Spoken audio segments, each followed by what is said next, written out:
Ya estamos viendo consecuencias de este cambio climático. Alerta roja por el cambio climático. La peor gota fría en décadas. Cambios alarmantes en el clima. Hope, estamos a tiempo. El podcast. Capítulo 2. Javier Peña y Héctor Bellerín.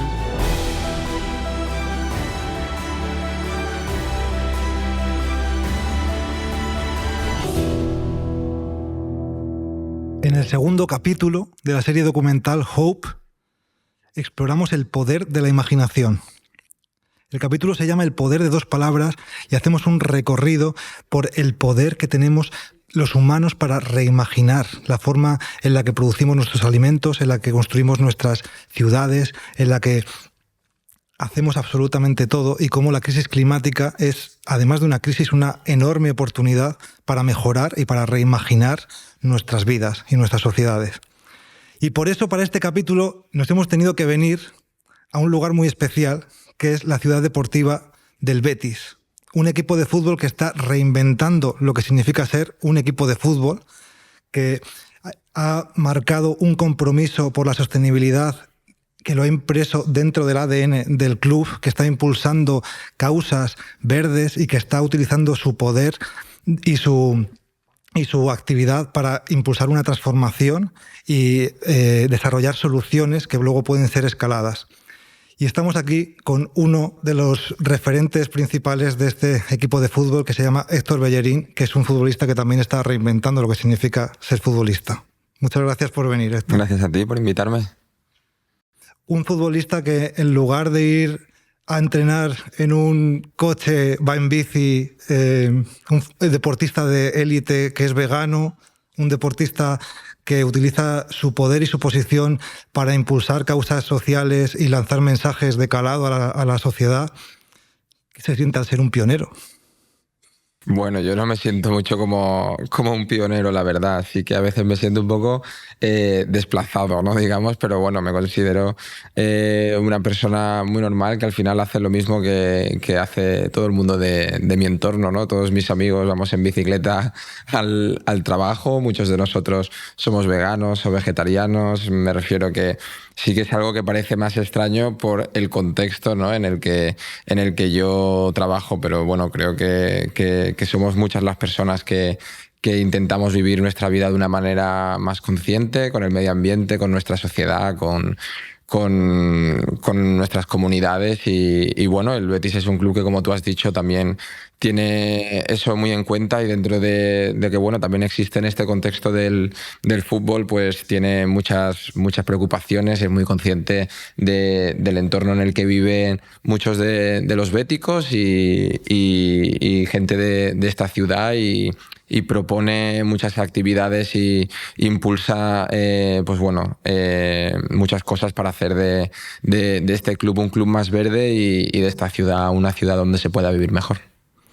Es que me parece súper inspirador, porque es que además yo creo que los equipos de fútbol y los deportistas de élite en general tenéis un papel muy central en la sociedad, sois referentes para muchos millones de personas, y creo que el que se demuestre con un equipo de fútbol que en este cambio podemos ganar todos, y con personas como tú contribuyan a amplificar estos mensajes y estas soluciones tan urgentes y tan necesarias, me parece de verdad muy esperanzador en sí mismo. Sí, la verdad, y yo creo que nosotros, como los futbolistas, como personas, sí que es verdad que tenemos como una plataforma y un altavoz que llega a mucha gente, pero yo creo que los clubes aún más, ¿no? Los clubes, por lo menos de una forma más directa, yo creo que son estas entidades donde la gente quiere pertenecer, ¿no? Y el bético quiere formar parte del Betis y quiere formar parte de las iniciativas que tenga el Betis. Entonces, que estas iniciativas no sean solo los partidos o los entrenamientos a puerta abierta o estas cosas, que sean actividades conscientes, como la limpieza del río, por ejemplo, que se ha hecho muchas veces, plantar árboles, que sea utilizar el transporte público para ir al partido. Yo creo que son pequeños gestos que bueno, que a lo mejor hay gente que sin esa conciencia simplemente lo hace porque el Betis lo hace, y yo creo que es una gran puerta de entrada a una conciencia mayor, ¿no? Entonces creo que bueno, tanto los clubes como ojalá las ligas, ¿no? Y las organizaciones que tienen más poder sobre el fútbol impulsaran muchas de las cosas que aquí el Betis está haciendo, porque creo que bueno, que son muy escalables y que pueden tener una potencia muy grande, ¿no? Porque el fútbol es algo muy importante en nuestra sociedad. Absolutamente. Es que creo que has unido dos conceptos que implican este concepto grande que se puede llamar regeneración o se puede llamar la transición ecológica, pero que a mí me gusta llamarlo regeneración, que de alguna forma parte de esta premisa que has dicho de hemos roto muchas de las conexiones en nuestra sociedad entre las personas, separándonos cada vez más, y hemos hecho lo mismo en los ecosistemas, en los campos de cultivo, en la naturaleza. Y la tarea un poco de este siglo es volver a coser todos esos enlaces entre las personas y los ecosistemas y las especies que hacen que la vida florezca y todo funcione como tiene que funcionar: el agua, el aire, los polinizadores, la comida, el clima. Y es una tarea de unificar, de coser y de volver a unir enlaces. Totalmente, totalmente. A mí lo único que me preocupa es un poco el hecho de que estas cosas son cosas que se necesita tiempo, ¿no? Y vivimos en un mundo como súper inmediato, y yo creo que estamos aquí por buscar siempre esa inmediatez, ¿no? Como al final la agricultura intensiva lo que busca es eso, ¿no? Algo rápido, pronto y barato. Claro. Y al final, si queremos, incluso ya por nuestra salud, ¿no? Necesitamos volver, como hemos dicho, a coser todas estas cosas que hemos roto, pero eso es algo que necesita tiempo, ¿no? Y necesita trabajo, y necesita investigación y buscar formas de hacerlo. Y bueno, creo que en el capítulo del que hablamos hay muchos ejemplos, pero bueno, como que a mí lo que me causa un poquito de inquietud, ¿no? Es, ¿de verdad tenemos esa capacidad y esa paciencia para poder construir o reconstruir, digamos, todas estas cosas que nos van a llevar a estar más sanos todos, ¿no? Hay veces que son varias de las historias que hemos contado en que de repente se produce un seísmo y los pilares de ese poder y de lo establecido se tambalean. Y a veces, como hemos mostrado aquí, en Ámsterdam, vienen de donde menos te lo esperas, ¿no? Het is niet meer uit te houden met al deze auto's. Er is geen ruimte meer. Er sterven duizenden mensen door de ongelukken. Estamos hartos de tener coches por las calles, queremos jugar. Claro, literal, ya está. Literal, no te hace falta nada más.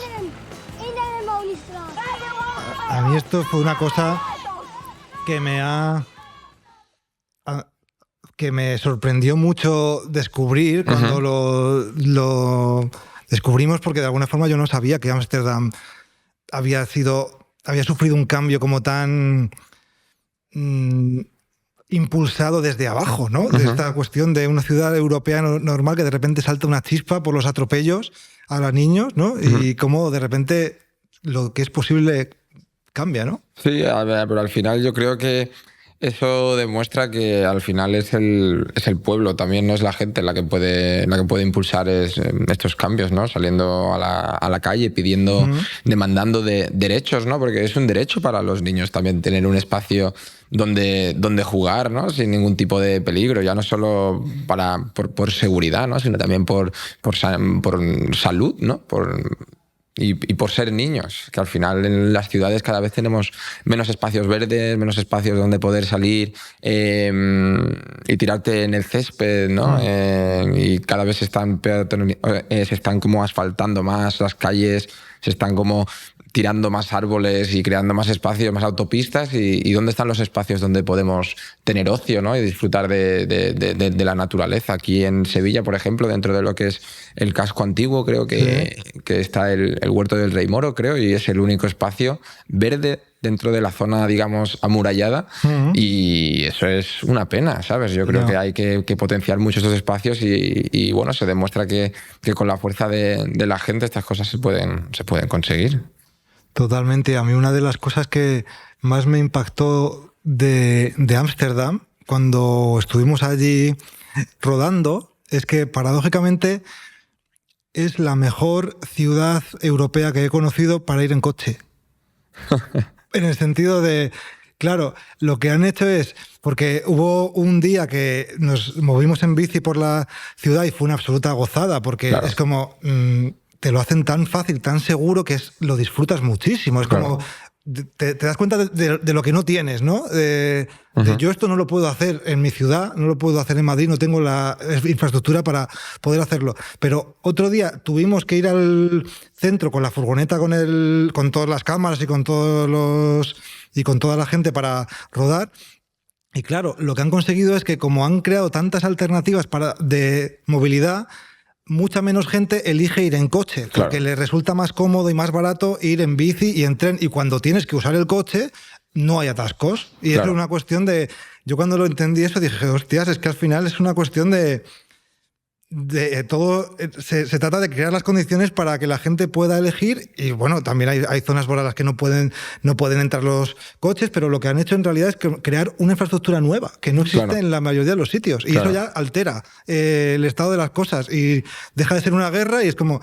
No, es que la gente prefiere ir en bici si se lo pones fácil y se conecta con el tren y todo. Me pareció muy fuerte verlo, ¿eh? Sí, y además que lo que tú dices, ¿no? Que aunque sea a día de hoy una de las ciudades, digamos, de las capitales europeas que menos tráfico tienen, aún así la gente decide no ir con el coche. Yo creo que se trata no solo de dar alternativas, sino de reforzar las alternativas que son más saludables, ¿no? Y más beneficiosas para todo el mundo, ¿no? Que al final yo creo que, pues, si tienes que hacer incómodo ir en coche, pues que sea así. Al final, Sí.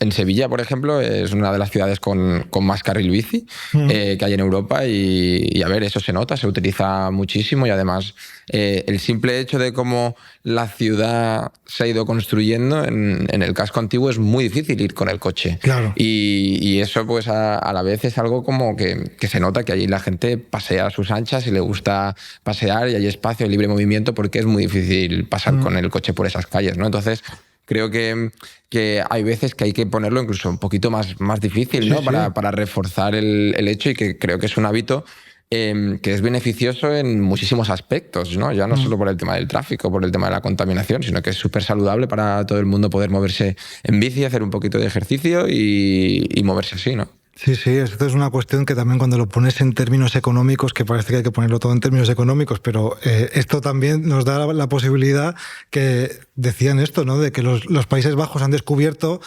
que por cada euro que invierten en infraestructura ciclista, en transporte público, en ponerlo muy fácil, muy atractivo y muy cómodo para que la gente elija esa opción, se ahorraban, creo que era 20 euros en gastos sanitarios, por el ejercicio físico de la gente que se pone menos enferma y por el aire, que es más limpio. Y esto al final le haces la cuenta y había habido varios estudios que lo habían calculado, ¿no? Esta cuestión de...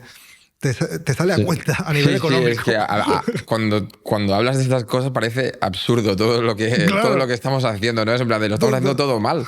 Sí, con pequeños cambios al final no solo mejoras una cosa, sino que mejoras 10, ¿sabes? Con un pequeño gesto. Entonces te hace pensar, ¿no? Cómo hemos llegado hasta donde estamos, que ahora mismo nos tenemos que replantear todas esas cosas que parece que, bueno, blanco y en botella, ¿no? Totalmente. Y a mí lo que decíamos, esto de la comunidad, porque hay una epidemia de soledad, los niños están además encerrados muchas veces en sus casas, que se han perdido una cosa que decía también Rob Hopkins, que no se pudo meter al final en el montaje porque era demasiado largo, pero que se había estudiado de alguna forma el impacto que está teniendo en los niños, en la capacidad de imaginación y la autonomía y en la seguridad propia, la falta de libertad que tenían ahora en las ciudades, que todos los niños de toda la historia han crecido yéndose por ahí a jugar, sus padres llamándoles a gritos para que vengan a comer o lo que sea, asumiendo riesgos, tomando responsabilidades ellos.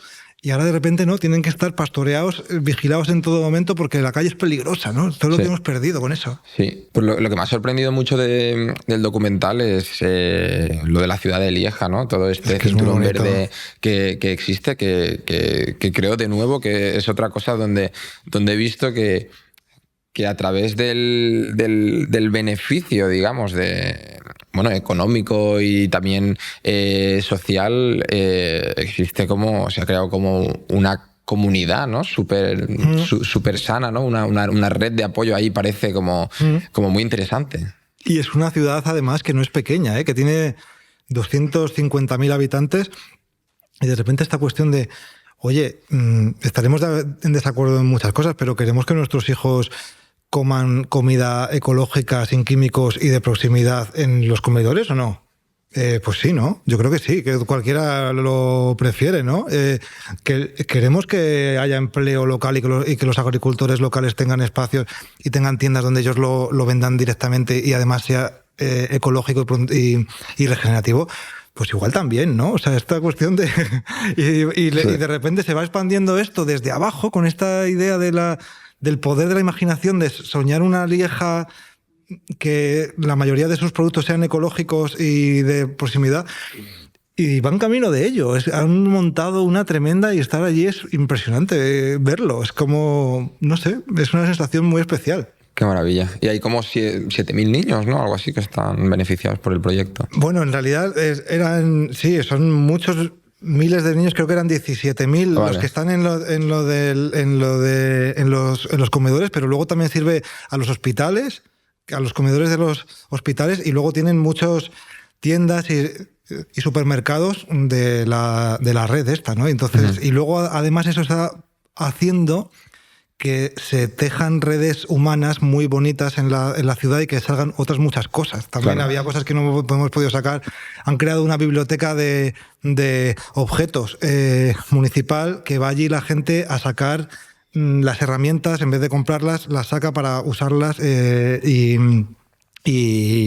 devolverlas, y tienen este recurso común. Tienen muchísimas cosas que están creando y espacios de encuentro que antes no tenían, y gente que eran desconocidos ahora son vecinos y compañeros. Y eso a mí me parece que es una cosa en la que tenemos tanto que ganar en ese camino. Total, yo creo que, bueno, que ha sido algo que ha existido durante muchos años, ¿no? En plan, tener estas redes, yo creo que es lo más humano que existe, ¿no? Ha sido como un poco a través de mover la rueda hacia adelante, hacia adelante, hacia adelante. De repente miramos hacia atrás y es en plan de ¿qué ha pasado, ¿no? Pero creo que es...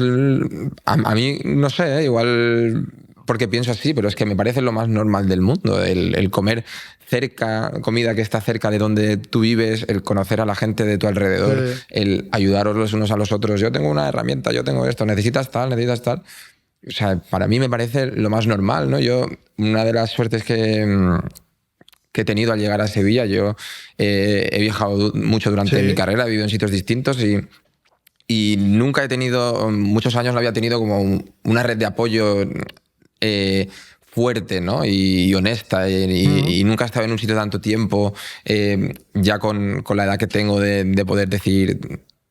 Tengo a mi comunidad, ¿no? Y es algo que he encontrado y he ido construyendo durante los últimos años, y es algo tan importante cuando lo tienes, ¿no? El poder tener ayuda para todo, ¿no? Para mover un sofá, para cualquier cosa, ¿no? Y es algo que estamos perdiendo. Yo vivo en el centro de Sevilla, tengo la suerte de que la zona donde vivo aún no es una zona muy gentrificada, y conozco y soy amigo del ferretero, que cuando tengo un problema viene a mi casa, y eso me acuerdo que mi abuela lo hacía, ¿no? Y mi abuelo lo hacía, pero es algo que estamos perdiendo, ¿no? Y yo creo que eso son cosas que todo el mundo tiene muchas cosas que ofrecer, ¿no? Y cuando se crean este tipo de redes, que aunque sea a través de la agricultura, se pueden fomentar muchas otras, ¿no? Que van en beneficio de toda la sociedad y la comunidad, ¿no? Que vive en ese sitio. Totalmente, y es que en este camino de reconstruir los vínculos también tenemos la historia de Ernest, el agricultor que ha hecho la transición a la regenerativa, que a mí me parece...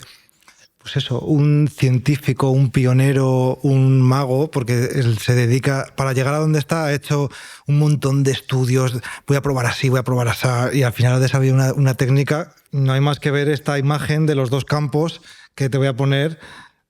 A un lado la agricultura intensiva, al otro lado la agricultura regenerativa. Pues bueno, resulta que la agricultura regenerativa está produciendo un 30% más con un 30% menos de coste.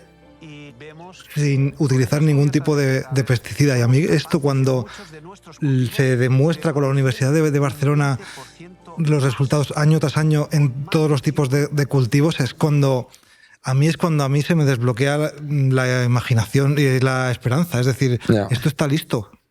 Es que yo no sé en qué momento pensamos que con pesticidas eso iba a ser mejor, ¿no? Claro. Y, a ver, es que yo confío en la naturaleza, ¿no? Yo creo que algo que se demuestra en este documental es que hay que confiar en la naturaleza y que hay formas en las que se puede, no manipular, ¿no? Pero sí puedes hacer que crear estos ecosistemas que jueguen a favor de lo que tú estás buscando, pero ¿en qué momento un producto tan tóxico va a ser beneficioso para nosotros, ¿no? En plan, yo creo que hubo un momento en el que decidimos que todo valía, ¿no? Y que, bueno, y que... No se sabía, claro. Sí, no se sabía, pero en el fondo...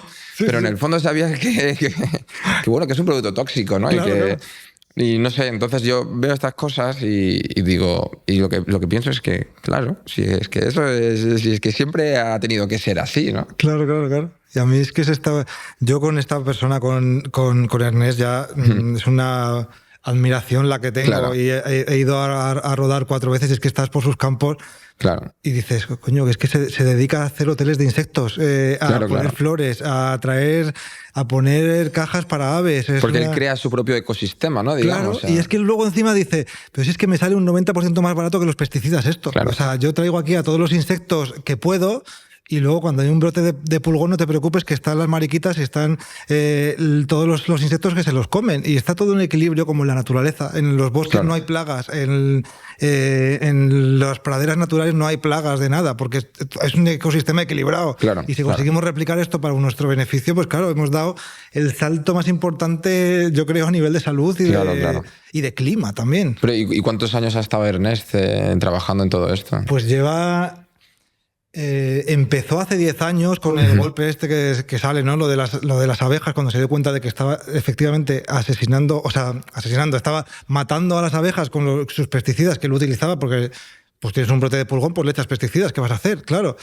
Y dijo, hostia, esto no puedo hacer esto, tengo que buscar otra forma. Y se puso el tío a investigar y ahora es un referente que le ha ido a visitar la Comisión Europea. Qué bueno. Y es un modelo que es totalmente escalable, que es más rentable, y es decir, vale, tenemos una cosa que es más saludable, que encima los alimentos están mucho más buenos porque están alimentados por el suelo, no saben a esta cosa que no sabe a nada, es más rentable, es más barata, es mejor, vamos a escalarlo ya, por favor. Tiene todo el sentido del mundo, tiene todo el sentido del mundo. Que encima vosotros con el Betis también estáis impulsando un huerto y tú participas en él, ¿no? Sí, bueno, el Betis tiene una parcela de huerto en Montequinto, en Villalverde, y es un huerto donde muchos de mis compañeros compran porque está cerca de donde viven. Yo vivo un poco más lejos, pero he participado en muchas actividades allí, y además es un huerto que el Betis también ayuda de forma social, ¿no? Que hay muchos grupos de personas en riesgo de exclusión que también se les ofrece el poder participar y trabajar y tener un sueldo digno y bueno, como que al final esto, ¿no? Como que se cubren muchos problemas con un solo proyecto, ¿no? Y hemos plantado muchos árboles, muchas de las frutas y verduras del huerto las utilizamos aquí, nos las comemos aquí, es parte de nuestro desayuno y de nuestra comida, y bueno, que mejor, ¿no? Que al final tengas un producto cercano, que nosotros que necesitamos estar sanos, que nuestro cuerpo y nuestra salud es algo muy importante para nuestro día a día, pues bueno, de tener un huerto aquí tan cercano, ¿no? Y bueno, está la comida allí está de lujo, además venden muchos productos orgánicos de otros comercios locales, y bueno, esa es otra de las iniciativas, ¿no? que el Betis y Forever Green impulsan. Es que es una pasada el poder que puede tener si todos los equipos de fútbol fueran como el Betis. Claro. Puede transformar muchísimas cosas. Y con lo de la alimentación, uno de los grandes cambios que tenemos que hacer, tanto para nuestra salud como para el clima, que es el tema de la alimentación. Lo de No eres el único, pero se conocen pocos de deportistas de élite veganos. Sí, ¿Cómo es ese camino? Y yo creo que hay muchos más de lo que se muestra, pero bueno, al final el fútbol tiene una masculinidad muy tóxica, muy inherente, ¿no? Que parece que si no comes solomillo no puedes estar. Ahí. Claro. Entonces estamos ahí un poco encallados, pero yo creo que hay mucha gente que no lo dice por eso, ¿no? Porque luego parece que si a lo mejor vas a un cuerpo a cuerpo y te tiran es porque no comes carne, ¿no? Pero bueno, para mí yo creo que hace alrededor de 8 años que cambié mi dieta. Si te soy sincero, en ese momento no tuve un pensamiento, digamos, ecologista detrás de mi decisión. Yo quería probar, siempre he sido una persona que ha probado distintas formas de mejorar su salud, ¿no? Porque al final creo que es mi responsabilidad también como profesional, ¿no? Intentar siempre elevar mi nivel físico, y lo probé durante un mes y dejé de tener inflamación. Yo tenía muchos problemas en los tobillos, que yo jugaba siempre con los tobillos vendados, no me los tuve que vendar más, notaba que recuperaba mucho antes entre partido y partido, y bueno, a partir de ahí me fui informando con mi amiga Esme, que ella me ayuda mucho con el tema de la cocina, y llevamos muchos años viviendo juntos, y bueno, al final ella es nutricionista también, y buscábamos la forma de compensar, porque tú al principio, cuando te haces vegano, un poco tú te haces vegano con lo que tú ya tienes en tu despensa, claro. Y eso es lo complicado, ¿no? Porque la lista de la compra tiene que ser totalmente distinta. Y entonces, una vez empezamos a entender en qué formas podíamos capturar todos los aminoácidos, la proteína completa, bueno, y empezamos a crear menús y tal. Bueno, a día de hoy yo disfruto de la comida de una forma inmensa. Es verdad que, bueno, en ciudades como Sevilla, pues salirte a tomarte unas tapas, al final te acabas con el tomate, las patatas y los garbanzos con espinacas. Esa es la sota, caballo y rey. Es lo más complicado, lo de comer fuera, ¿no? Claro. Sí, es más complicado, pero bueno, siempre nos buscamos la forma, la manera de hacerlo, pero para mí es verdad que el veganismo a mí me abrió una puerta, o sea, yo abrí una puerta que luego contenía muchas detrás, ¿no? Eso hizo que fuera mucho más consciente del beneficio, ya no solo de salud, sino digamos de sostenibilidad, ¿no? que había detrás de esa dieta. Eso también me abrió a la conciencia con los animales, me abrió a conocer a muchos tipos de personas, ¿no? que cada uno ha tomado esa decisión, ¿no? de dejar de comer carne por algún motivo, y te das cuenta que de nuevo, ¿no? un simple acto tiene un beneficio que es un poco un efecto dominó, ¿no? Y bueno, a día de hoy ya hay muchos motivos ya por los que sigo teniendo esta dieta, y bueno, aparte de que me siento como bueno, a tope a nivel físico, ¿no? Después de ya muchos años, llevo muchísimos años jugando como profesional, y creo que es algo, un beneficio, la verdad, que muy grande. Te quería poner otro trozo que a mí me parece fascinante. La parte esta en la que Toby Kears, la científica centrada en los suelos, que me pareció impresionante conocer. Es una mujer inspiradora, que en sí misma tiene un documental ella sola, porque es fascinante todo lo que hace. Y cuando de repente le pone el micrófono en el suelo y empieza a escuchar, ¿no?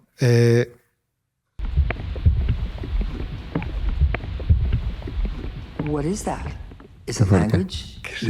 ¿Qué está ya pasando abajo, no? Y esta cuestión de que este mismo micrófono lo pones en un campo de cultivo convencional y no hay absolutamente ningún sonido, ¿no? Y como dice Paul Hawken, y de ahí es de donde viene nuestra comida, ¿no? Que hay muchos estudios que ven esta cosa de estamos alimentando a las plantas con píldoras de nutrientes, que es como si tú te alimentas con píldoras de nutrientes. Luego te faltan millones de cosas, de sales, de minerales, de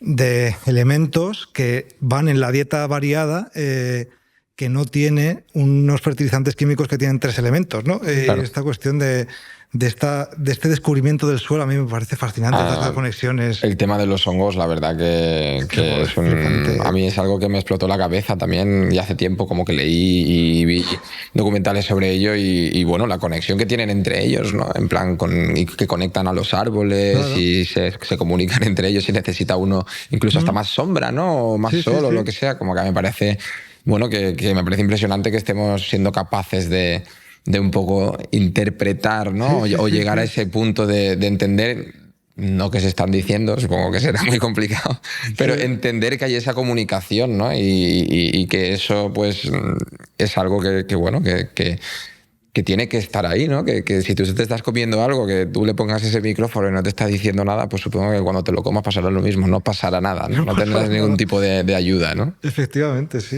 Y a mí es que eso es un mundo que me fascina, porque es como es una frontera del conocimiento que está ahora descubriéndose un montón de cosas, y que los mismos, esta gente, Toby Kears, que son de los pioneros, hay muchas cosas que te dicen: es que no entendemos quién manda aquí. O sea, que es una red de tubos que conecta millones de plantas a la vez y mueve nutrientes, agua, información. ¿Dónde está el cerebro que mueve esto? No lo sabemos, no se sabe. Y sin embargo está cerrando un mismo hongo millones de intercambios por segundo con todas las raíces. Cambian agua, nitrógeno, fósforo, con las bacterias. Y esta es una cuestión que a mí, aparte de las implicaciones climáticas que tiene eso, ¿no? Que el hongo, los suelos, puede ser una de las principales soluciones para capturar el CO2 ahí, convertirlo en vida y enfriar el planeta, y además transformar la agricultura. Esta cuestión a mí me apasiona. Es una cuestión... Hombre, te explota la cabeza. Sí. Te explota la cabeza. Yo la primera vez que escuché que los hongos tenían esta red, ¿no? Esta red wifi, ¿no? Un poco por debajo de la... Y que ponían como a todas las plantas y bueno, el suelo, ¿no? Y todo en contacto. Eso para mí... No, o sea, sigo sin llegar a entenderlo del todo. Claro, o sea, me parece maravilloso. Es que es esto, y la dimensión, ¿no? En plan el más grande que se ha identificado, un solo individuo que tiene 7 kilómetros cuadrados de hongo. 7 kilómetros cuadrados es el equivalente a 1000 campos de fútbol. Es decir... La dimensión, ¿no? Es el organismo más grande que se ha documentado hasta el momento. Claro. Y sin embargo estamos empezando a comprenderlo, y a mí eso me parece como fascinante. Sí, total. Y cómo poder utilizarlo eso en beneficio de la agricultura. Total. Este enfoque que para mí ha sido muy relevante, el tema de trasladar la ansiedad climática a lo que podemos hacer de verdad y a lo que podemos hacer ahora, me parece que es en realidad lo que tenemos que centrar, esa energía que se nos despierta a todos cuando ves lo que está pasando con nuestro clima, y me parece muy inspirador que surjan figuras como tú, con el alcance que tenéis entre toda la población, que es impresionante, que os hagáis también portavoces de todo esto y ayudéis a transversalizar esto, y de verdad que te quería dar las gracias por lo que haces y por el habernos acogido aquí con toda la agenda que tienes tú. Nada, un placer. Espero que hayáis disfrutado de Sevilla hoy, y nada, yo os lo agradezco a vosotros que me hayáis invitado a hablar de esto. Agradezco también tus palabras, voy a seguir haciéndolo, y yo creo que cada vez también en el fútbol somos más, ¿no? Somos más que estamos intentando crear, pues, un impacto positivo, ¿no? con la fuerza que tenemos, y bueno, ojalá muchas de estas cosas que vamos a ver en estos episodios, pues se pongan en práctica, ¿no? Y sean escalables, y yo creo que bueno, que lo necesitamos, ¿no? Porque tú dices, convivimos mucho con esta ansiedad, ¿no? Climática, y también con esa ansiedad de pensar que como individuos no podemos hacer más, ¿no? Y no podemos hacer suficiente. Entonces, bueno, nada, ojalá tengamos esa posibilidad de tener más ayuda, ¿no? de la gente en el poder también, para que pueda impulsar todas estas medidas que bueno, que parece que si hay una si es rentable, ¿no? Y si es beneficioso. Parece que esa es la única forma que les parece bien. Entonces, bueno, ojalá se sigan buscando maneras para encontrar también ese beneficio y que puedan ser recursos que sean beneficiosos para todos nosotros. Pues muchísimas gracias, Héctor. Nada, gracias a ti, Javi. Y a ti te invito a ver el tercer capítulo de la serie documental, que es una absoluta maravilla. Es uno de mis preferidos. Se llama Metamorfosis y explora transformaciones de principio a fin que pueden cambiarlo todo. Y aquí estaremos en el próximo capítulo comentándolo con una persona muy especial. Y como decimos en la serie, tenemos mucho más poder del que creemos. Gracias. Hope, estamos a tiempo. El podcast.